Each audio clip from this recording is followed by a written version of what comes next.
Good morning students. बहुत बहुत स्वागत है आप सभी का एक बार फिर से आपके अपने पीवीआर स्टडी में। साथियों, आज हम बात करने वाले हैं क्लास 10th एनसीईआरटी मैथ में दो चर राशि वाले रैखिक समीकरण में एक्सरसाइज 3.4, जिसमें क्वेश्चन नंबर हम पढ़ेंगे सेकेंड। और क्वेश्चन नंबर सेकेंड का पहला दूसरा पार्ट हमने पढ़ लिया था। तीसरा पार्ट और चौथा पार्ट आप होमवर्क करेंगे और हम देखेंगे क्वेश्चन सेकेंड का पाँचवां पार्ट। पाँचवां पार्ट बड़ा अजीब सा है, लेकिन आसान भाषा में समझ लीजिए। ध्यान से सुनना। कक्षा 10 की एनसीईआरटी गणित है, एक्सरसाइज 3.3 खोल लीजिए किताब और देखिए। क्वेश्चन सुनना। दूसरा का पांचवा भाग है। कह रहा कि किराए पर पुस्तक देने वाले किसी पुस्तकालय ने ये नियम लगा रखा है। देखो, मैं एक अपनी तरफ से थोड़ा बना के बता रहा हूँ। एक्चुअली क्वेश्चन देखना बुक में क्या है। किराए पर पुस्तक देने वाले किसी पुस्तकालय का प्रथम 3 दिनों का किराया एक नियत किराया है, मतलब एक निश्चित किराया है कि 3 दिन में आपको इतना किराया देना पड़ेगा। ठीक, आगे कह रहा उसके बाद प्रत्येक अतिरिक्त दिन का अलग किराया है। तो फिर आगे क्या होता, पहले मतलब समझ लेना इतना। कहने का ये मतलब है कि मान लेते हैं पुस्तकालय का प्रथम 3 दिन का 30 रुपया है। अगर 3 दिन से ज़्यादा कोई किताब रखता है तो फिर हर दिन के हिसाब से 5-5 रुपये लगेगा एक्स्ट्रा, बाकी वो तो 10-10 रुपये लगेगा ही। ठीक ना, ये मतलब है। आगे कह रहा है कि सरिता ने 7 दिनों तक एक पुस्तक रखने के लिए 27 रुपये अदा किए। भाई 3 दिन के लिए उसने एक किराया लगाया था, तो सरिता ने 7 दिन तक पुस्तक रखी रही। इसका मतलब 4 दिन और ज़्यादा रखी थी वो, तो ये सब करने के लिए उसने 27 रुपया अदा किए। और इसके अलावा सुशी ने एक पुस्तक को 5 दिन रखने के लिए 21 रुपये अदा किए। तो फिर कह रहा है कि बताओ कि नियत किराया और अतिरिक्त किराया कितना है। चलिए, बहुत आसान है, मान लेते हैं इसको हम। लिखिए, माना नियत किराया बराबर x रुपया। कुछ भी कर सकते हैं, मान सकते हैं ना। माना नियत किराया मतलब जो फिक्स किराया है इक्वल x रुपया तथा अतिरिक्त किराया इक्वल y रुपया। तो हमने मान लिया नियत किराया और अतिरिक्त किराया मान लिया x और y रुपया। अब आगे देखो क्या कहता है। कह रहा कि सरिता ने एक पुस्तक को 7 दिन रखने के लिए 21 रुपया दिए।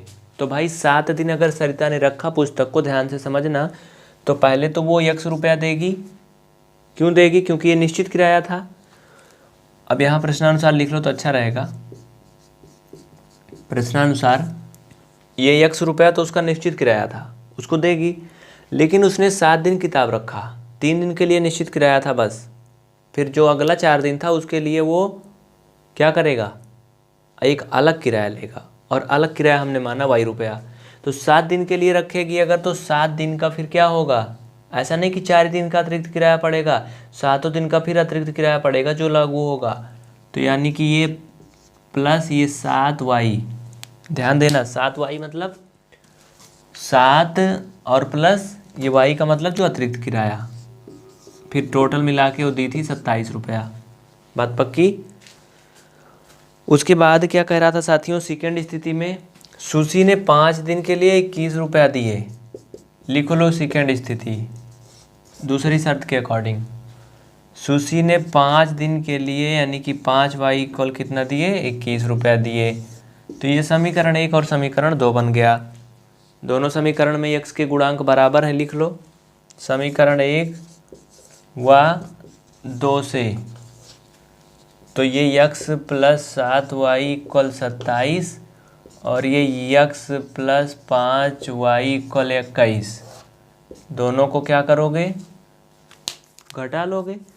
तो चलो घटा लेते हैं। ये देखो कट गया, ये माइनस प्लस ये 2y इक्वल क्या हो जाएगा, 6 हो जाएगा। सिंपल सी बात है। कितना हो गया, 6 हो गया, क्योंकि घटेगा नहीं है।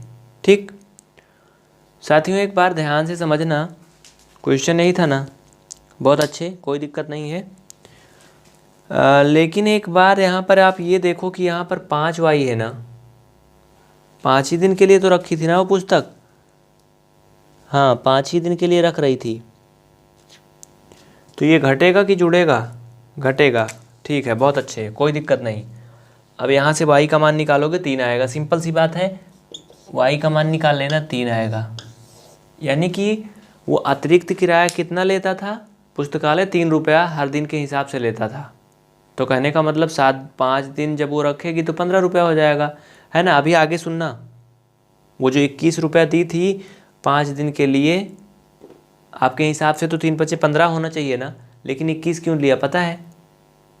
क्योंकि वो जो 6 रुपया और लिया था उसका फिक्स किराया था। अभी आगे देखो, y का मान समीकरण किसी में भी रख दो, लिखो y का मान समीकरण 1 में रखने पर, 1 में रख दो, x + 7y = कितना है, 27। y का मान 3 रुपया रखना है, 3 रख दो, तो x + 7 × 3 = 27। इस तरह से आपका हो जाएगा दोस्तों x + 21 = 27।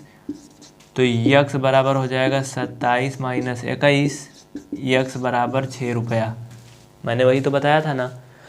यानी कि अब नीचे लिखो, पुस्तकालय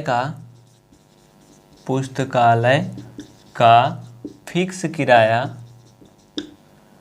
किराया x बराबर, देखो मैं जो बोल रहा हूँ उसको सुन के लिखना, मैं पूरा लिखता नहीं हूँ, बात बोलता हूँ पूरा, ठीक ना। पुस्तकालय का फिक्स किराया x बराबर कितना है, 6 रुपया। नीचे लिखना, पुस्तकालय का अतिरिक्त किराया y = कितना आया था, 3 रुपया। तो यही तो निकालना था ना, आ गया ना। इस तरह से साथियों एक्सरसाइज 3.4 का आपका क्वेश्चन नंबर ये दूसरा का 5वां पार्ट हो गया। और ये एक्सरसाइज इसी तरह से यहाँ पे ख़त्म हो चुकी है। अगर आपको कोई क्वेश्चन नहीं आता है तो आप उससे हमें पूछ सकते हैं। और आपको, अगर आपने पेड करके क्लास को ज्वाइन किया है तो आपको एक दिन में 3-4 वीडियो इस तरह से मिल जाएंगे। अगर आपने पेड करके नहीं ज्वाइन किया है तो आपको यूट्यूब पे कभी कभी क्लास मिलती होगी, है ना। जिसको नोट करना है इसको स्क्रीनशॉट ले लीजिए, लिख लीजिए, जल्दी करें, स्क्रीनशॉट लेके उतार लो, इसको नोट कर लो फट से, देर नहीं करो।